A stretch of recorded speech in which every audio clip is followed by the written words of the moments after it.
everybody, welcome back to the channel. I've got a little bit different of a video here for you today. As you can see, I've got a section of my Fremo module up here on the workbench. This is section 4 of 4, and today we're going to be working on the wiring of the module. I've gotten 3 out of the 4 modules already done and got a little bit of practice under my belt, and today I'm going to walk you through comprehensively the entire process of wiring a Fremo module. Now, this is a process that's still relatively new to me as a first-time Fremo module builder, but I did kind of notice as I was researching Fremo that there's a bit of a lack of comprehensive videos detailing the process of wiring a Fremo module. So I'm going to do my best to take you guys all through my process, and for anybody that's new to Fremo, I hope that this helps you out. For anybody that's an experienced Fremo modeler, if you have any tips that would help myself or anybody new to Fremo, please feel free to leave any constructive tips down in the comments. I'm sure we'll all really appreciate them. Now, in today's video, this is part 1 of a 2-part series. We're going to go through the main bus wiring and soldering in the track feeders. Part 2 of the video will be covering the accessory bus and the LocoNet as well. So be on the lookout for that video in the near future, and if you're new to the channel, be sure to subscribe so you don't miss that as well. Now, with that all out of the way, let's take a look at everything that we're going to need in order to do the wiring. Alright, so let's talk a little bit about the materials that we're going to need for this project, and then we'll circle back and talk about the tools that we'll need for it as well. I've got the materials that we'll need kind of divided up into 2 sections here on the table. The stuff here on the right hand side is the stuff that's absolutely required, and then the stuff on the left is the stuff that we are going to use but don't necessarily need, even though I personally highly recommend it. We'll start talking here with the 4-way trailer wire kit that we have here in front of us. This is what we're going to use for the main power bus for the modules. You can see here it's a 4-wire kit, so we have a track right, a track left, and then an accessory positive and an accessory negative, which is pretty much everything that we need in order to get up and running. Now, I will mention that my modules are going to be modeled after a real-life dark territory, meaning there's no signals, and because of that, I don't necessarily need to have the wiring necessary for signaling on my modules. Anybody that's doing a territory where you're going to want some sort of CTC will need an additional data wire in order to accomplish that, which can be added separately. It's not that big of a deal, but the 4-way trailer wire harness is nice because the wires are all connected and stay nice and tidy unless you disconnect them yourselves, which we'll kind of get into a little bit further in the process. But the other nice thing about this method is that if you're doing multiple sections of a module like I am, I've got 4 4-foot sections that make up a total of a 16-foot module. The trailer wire harness connection points are really easy to plug and play on connection points between your own sections that make up one module. The trailer wire kit is a little bit unconventional from maybe what other people have done in the past, but I do have friends that have utilized this method to great success. It is fully compliant as far as the size of the wire is concerned. It is a 14 gauge stranded wire, so everything is perfectly compliant in that regard. Now, moving on from the bus wire itself, we'll talk a little bit about what we're using for feeder wires. This is 20 gauge stranded wire. This is what we're going to be using for our track feeders, and then in part 2 we'll also be using 20 gauge stranded wire for all of our accessory power as well. But stay tuned for part 2 in order to see how it is we're utilizing it then. So next up, we've talked about this relatively briefly, but on the Fremo compliant ends of your module, you're expected to connect with other modules using what's called an Anderson power pole connector. This is a box of Anderson power pole connectors that I got on Amazon for, I think, less than $30, including the tool, which we'll talk about in the tool part of the video. But you can see this is a completed jumper that I've already got built for the modules. This is how you're going to connect in, again, with the main power bus and the accessory bus for the Fremo layout when you get there. So you'll connect one of these jumpers into a terminal block, such as this one, and then you'll cut off one end of the trailer wiring harness, attach a spade connector to that, and then connect into the terminal block to run your modules bus. Okay, so that's all of the materials that are required for this process. The stuff we'll talk about now, again, is not required, but I would strongly recommend it in order to achieve the neatest looking, easiest to work on, easiest to diagnose and repair module. So the first thing we have here are some cable clamps. We'll be utilizing these to manage our runs for feeders and stuff of that like. We also have some command strips that are actually technically light clips for Christmas decorations. However, they work out really well to hold in place these big wide sections of trailer wire harness. So we'll utilize them for that. Now, I have run into a couple of issues with the command strips coming off of the wood. It seems like it's kind of hit or miss depending on the quality of the plywood that you use. I do have a couple of different types of plywood underneath my modules, and it works well for some, works not so good for others. So you may want to also just kind of look out for something more similar to these cable clamps where you just run a screw through and secure it that way. But something for a larger diameter wire so that this large four-way set of wires can be secured with that. I have found that if I just put a dab of super glue on the command strip itself, everything holds fine and there's no worries in the world. The last thing that we have here is going to spark a little bit of debate because the way in which we utilize it, some people don't like and some people do. It's something that I found to be incredibly subjective. I've consulted with people in the electronics fields and feel like I've got a good understanding of how my choices are going to affect these Fremo modules and have chosen to proceed with it. But this is some heat shrink tubing and we're going to use that when we connect into the wire bus just to insulate it. But using this means that we are going to completely sever wires in that bus. Some people feel like that's a big no-no. Others say, you know what, when you've got a good soldered connection, the loss that you're going to incur is relatively nominal. If you feel that you do not want to completely sever the connections on your track bus, you can feel free to just strip the insulation on the wire itself and solder in there. If you stagger your connections so that there's no chance of things shorting out, you might be able to leave those bare. You could also use a liquid electrical tape as well if you do feel more comfortable making sure that there's a layer of insulation there. The people that I've consulted with have recommended just completely severing the wire, making sure you have a really good soldered connection, and using a piece of heat shrink tubing in order to make sure that everything is properly insulated once everything's said and done. So again, there's three options there. You can leave them bare and staggered, you can stagger them and use liquid electrical tape, or you can use heat shrink tubing, in which case you don't necessarily need to stagger them, but you know, it can't hurt to continue to stagger your connection points. But anyway, that's enough of me rambling about materials. You'll kind of get a better understanding of everything that I'm talking about here as we get into work. But before we do that, let's talk quickly about the tools that you're going to need in order to perform the work.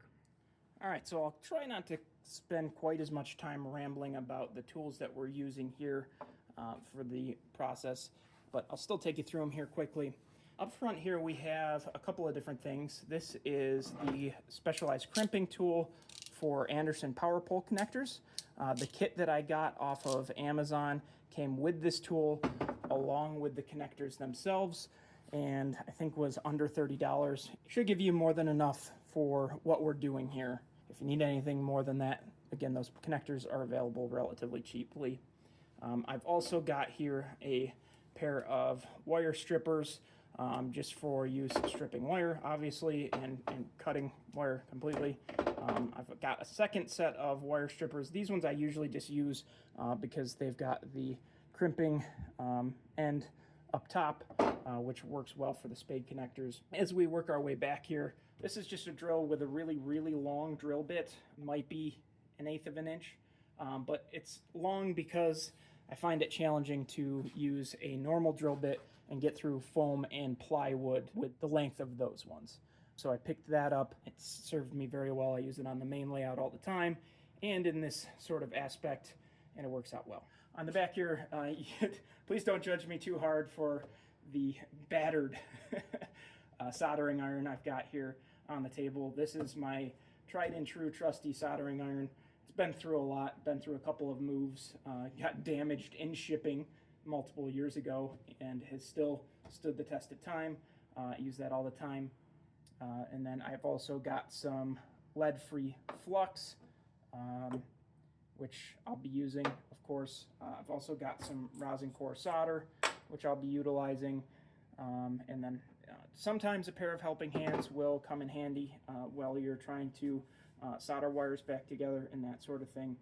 So I keep those on hand as well. And then we've got some sort of optional tools. I like to use these clips on the back side of the module or on the top side of the module to hold feeders so that they don't fall through when I'm working from this side. And then once I've got everything situated on this side of the module, I tip the module up on its top and then solder the feeders into the rails. But while I'm working on this side and they're not soldered in, I'll clip these to the leads on the other side so that they don't come back through. The only other optional tool that I have here, which I would strongly recommend having something similar to this at least. This is just a simple little sort of putty knife that you can get at a craft store. Basically, all you're looking for is something with a very dull and thin edge. I use this to separate the wire harness in the areas where I want to make my connection points with the track feeders. And because it's dull, I don't have to worry about it nicking the insulation in places that I don't want it to. But because it's so thin, I can stick it in between the wires pretty easily and just run it down a little ways in order to separate the wire where exactly I need it to be. So that should be everything that we need in order to complete this project. So with that said, we'll jump right into it. All right, so my apologies, but one of the things that I unfortunately forgot to mention in the materials list was that you will need just a little bit of additional 14 gauge stranded wire. I've got 100-foot rolls that I've been using that I had left over from the main layout. That's exactly what I used for my bus line over there. So I've just been kind of reusing this for building my jumper wires. I actually already have them all pre-built. That's something that you can do as well. But I will just quickly show you the process of mounting one of these Anderson power pole connectors onto the 14 gauge wire. All right, so I've pre-cut out a 18-inch section of wire. That is what the standard calls for as far as the length of the jumpers. I'm gonna go ahead and get it prepped for the Anderson power pole connector on one end of it. Again, it's a relatively straightforward process. I'm just popping the crimp ready end on one side, putting it into the appropriate setting on the crimper, which is the 30 amp for this particular connector, and then crimping all the way down. And when I release, I've now got a nicely firmly crimped on connection that I can take one of the power pole connectors and now slide this on. So this is the tricky part for me. I can never remember which direction these are supposed to go on, so excuse me if I fumble with it a little bit on camera. The trick seems to be, to me at least, that you kind of got to go in at an angle once you have the direction correctly. and then it will slide in and you'll hear that snap just like that. So you can see that that curved end that we were just dealing with, which I'll get an old one out of, or a new one out of the container here just so that you can see it. So that curve, if I can get it to focus, that curved end is now sitting over top of the piece of metal that's already in the connector. So that's one end of the connector complete, and then on the other end of the connector you would just use a spade terminal such as this one, crimp it on, and then that's going to be what mounts into the terminal block. I'm not going to crimp on this spade terminal, just because I've only got 3 of them left, and actually they're technically the wrong size. I've already got, as I said earlier, the jumpers for this particular module already done and ready to go. So with that said, let's take a look at some of the work that'll need to be done on the module itself. Alright, so it's time for us to mount our terminal block, and you can see I actually already mocked it in here just because I wanted to make sure I had the right fit, but the terminal block needs to be in a place where your 18-inch jumpers have plenty of slack to get to the next module in line, and they also need to be out of the way of the center clamp, which will clamp your module right around here in the center of the end plate to the next module in line. And they of course need to be out of the way of anything else that you're dealing with. So the hole that I have drilled here is for a tortoise switch machine. I want to make sure that the terminal block is not going to end up being anywhere near that. And I also want to make sure that any of the wire coming out of the terminal block for the bus or jumpers is not going to interfere with it. So I found this place right up here that's going to work out pretty darn well to house the terminal block. Just getting it screwed in with some regular old drywall screws. Doesn't have to be anything fancy as far as this is concerned. They are only 1 inch long, so they won't pop back through the other side of the plywood or the foam. And now the terminal block is mounted in place. We now have to connect all of our jumper wires and the bus itself. Alright, so the way this wire orientation is going to work out for me is the green will be the positive for the accessory bus, white will be negative, and then these are going to be my 2 track leads. We'll call this track 1 and track 2. There's not really any specific labeling as far as how that's concerned in the Fremo guidelines, but there obviously has to be some coordination to make sure that nobody's shorting between modules. And you can't really use track right or track left just because modules can be set up in multiple different configurations. So what's right and what's left one day may be different the next. But anyway, let's start by getting the track jumpers plugged in here, and then we'll do the accessory, and I'll show you how it is that Fremo delineates, make sure nothing shorts, despite not having a color coding system or a track right or a track left. Alright, so there's our track 1.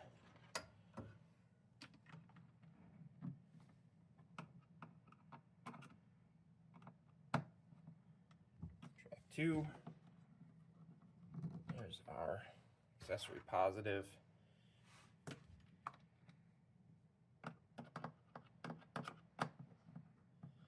And our accessory negative. Okay, so I have these color coded for my own benefit. However, the Fremo standard does not state that you need to have your wire color coded. It just is very clear about the orientation in which you connect your Anderson power pole connectors so that they only have one way to connect to the next module in line. So these are our track feeders. These get mounted in what I would consider to be a vertical fashion with track 1, so in our case the red one, on top. So that means it's going to slide. You can hopefully see that there's a little bit of a channel in the power pole connectors. They're going to slide together like this, be mounted in a vertical fashion with the track 1 on the top. All right, so for the accessory bus, it does get just a little bit more confusing just because you do have a positive and a negative here, because you need to know your positive and a negative if you're going to do any sort of lighting features off of this accessory bus or anything like that. But the standard itself does not specify which run is the positive and which one's the negative. So if we treat it like the tracks and just say there's accessory 1 and accessory 2, accessory 2 should be technically if you're facing towards the accessory bus, the right hand one, and then accessory 2 will be the left hand one. And again, they're mounted horizontally so that there's no confusing no matter what color you use, the accessory and the power bus. So that part of the system helps a lot to make sure that nothing shorts. Hopefully I've got mine set up properly for the accessory bus, because it's hard to know based on the standard which one they expect to be the positive and which one they expect to be the negative. But thankfully they do come apart pretty easily, and they can be swapped if they need to be in order to comply with the positive and negative at the setup. So no big deal there. If I have them wrong here and I'm showing you wrong, you'll certainly find out at your first setup. All right, so we've got the module flipped around now, and you can kind of get an understanding of what we're working on as far as needing feeders. I need to drop a set of feeders prior to the switch here. I need to drop a set right after the switch here, and for good measure, I'm likely going to drop a set over here as well. We've just got a little bit of extra track that is not one contiguous piece starting over here. And I just want to make sure that there's good connection all the way through the module. So we should be okay to work in this general area. As we know, the terminal block is right about here, and the switch machine won't start until here. In this area, we do have to contend with the middle support that's in the module, so I'll likely end up coming a little bit closer to the switch or a little bit closer to the bridge and doing it off center. And then over here, we are relatively clear of things to contend with for now, but we will have the main bus wire in this general area looking to connect with the next module, or the next section, excuse me, in line. So I will likely try to have the feeders a little bit closer to the bridge on this side. So with that in mind, I'm going to go ahead and get these drilled out. This long drill bit does work really, really well. However, you do have to make sure that you make multiple passes in order to make sure that the foam is completely cleared out of the way, as that can get a little bit finicky. So here we go.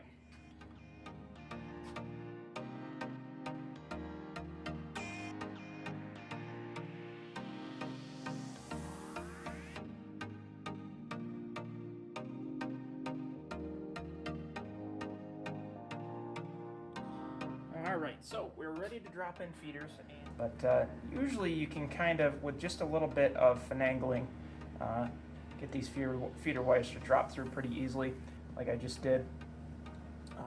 If you hit any sort of resistance as you're trying to feed the wire through, I found that a little bit of a twist as you feed it down usually helps to circumvent that for sure.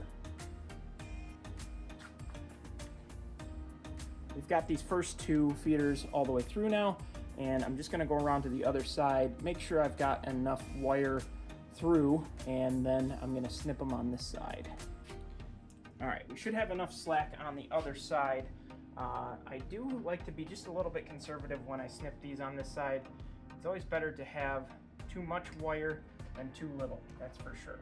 So now that I've got these snipped though, what I'm going to do is take one of these clips that we were talking about earlier and just attach it to two feeders so that it won't fall back through while I'm working on the rest of the module. So with those two done, we now have 4 more sets of these feeders to drop. I'm I'm going to get these taken care of, and then I'll meet you back on the other side.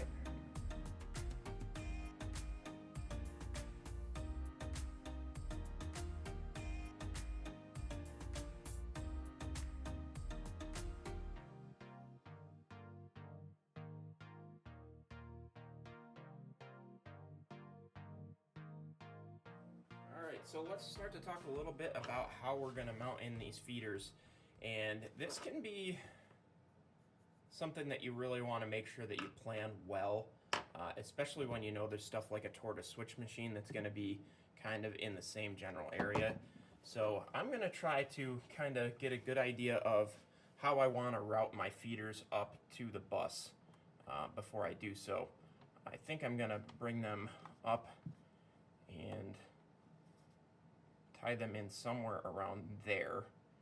But one question I do have for anybody out there that is an experienced Fremo builder is there a reason why I couldn't just tie into the track power at the terminal block here? It seems to me that that would make things a little bit simpler as far as the wiring process is concerned. And I don't know that I would have any bigger loss or gain of voltage by doing so. So it's something curious that I'm interested to know for sure. But with that question posed, and I hope that everybody that's watching the video that's experienced and learning for the first time gets a good answer down there in the comments, so be sure to take a look. We're going to just leave this set of feeders incomplete during this video, and I'm going to focus on showing you how to do the feeders that I really do know how to do, which will be the ones here and the ones down here. So down here we have a little less to worry about as far as the switch machine is concerned. We just have the 2 track 1s, which in my case are red, and the 2 track 2s, which in my case are black, and we just need to tie them into the bus. So how do I go about doing that? Let's talk about it. Alright, so to keep things simple enough, we're probably going to want to tie into the bus somewhere around here. So I'm going to pull the bus out of the little mounting area that I've got here. I've got my very dull, thin putty knife that I use to separate the wire without nicking the wire. I'm just going to slide it down on each individual section of the wire. May need to go just a little bit wider than this now, but once you've got them separated, you can pull them by hand if you need to, or just slip the putty knife back in there. And now we've got them pretty well separated. So again, this is where my process gets a little bit controversial, and you can please by all means decide to go whichever route that you want in this regard. You can either take an X-Acto or an actual wire stripper and strip just a specific section of wire here and solder in and keep your connection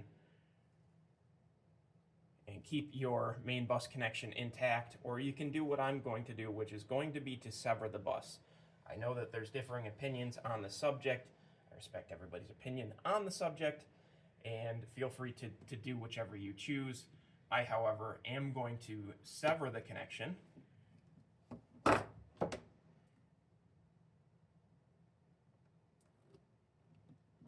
Strip the wire down.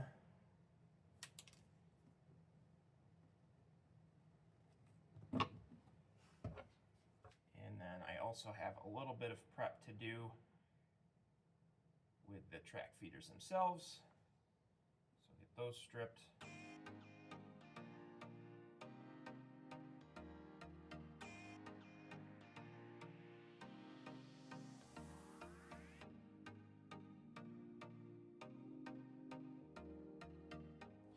Alright, so we are done soldering in the feeders to the bus that we're going to do today.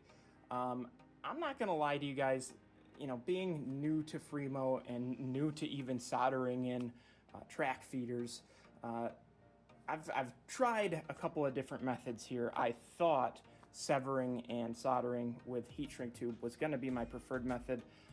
Earlier in the process on one of the other sections, I stripped the insulation, soldered the feeders, and then used liquid electrical tape.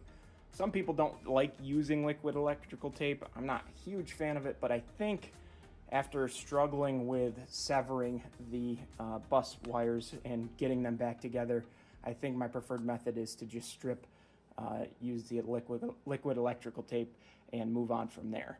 But good news is everything is done underneath the module now that we're gonna get done, and it's time to flip the module over and solder in the track feeders to the track itself. All right, so it's time to actually solder in the feeders to the track now, and this is pretty much the same process you're gonna do on a normal layout, so I won't dwell on it too much. I mean, like I said, I just treat this exactly like I do my main layout. I prep the feeders, get them all twisted up, looking nice. Put just a little bit of flux on there, as well as on the rails where I'm going to solder them in. Doesn't take a ton. So now I just need to quickly tin these wires. Okay, we're good there. Need to tin the track itself.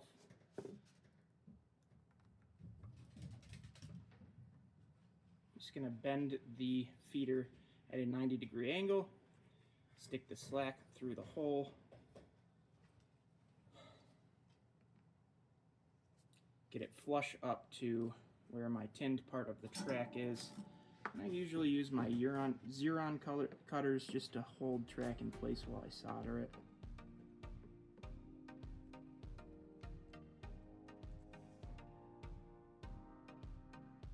Perfect. So again, pretty straightforward, just like you would your normal HO scale layouts. I'm just gonna zip through the rest of these and then we'll plug it in and test it.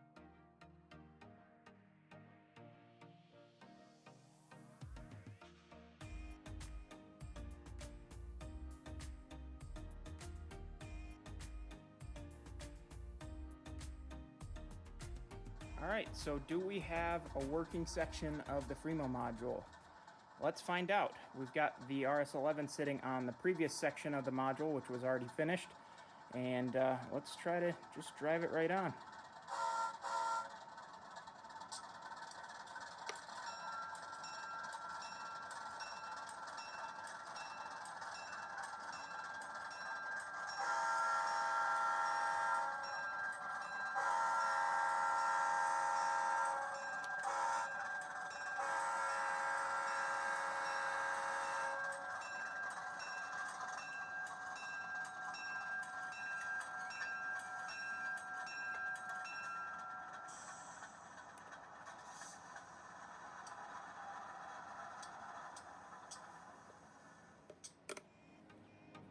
All right, so looks like we have a functioning Fremo module. Really happy to have all of the track power now complete.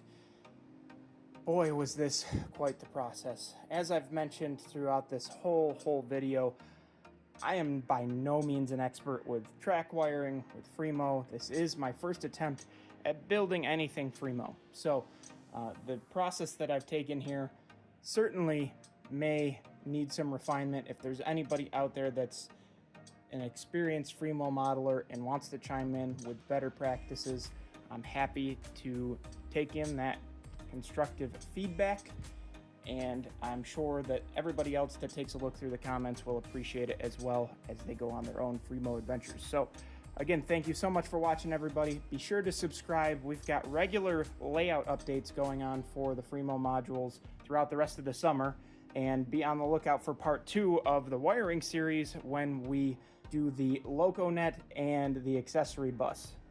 Take care. See you then.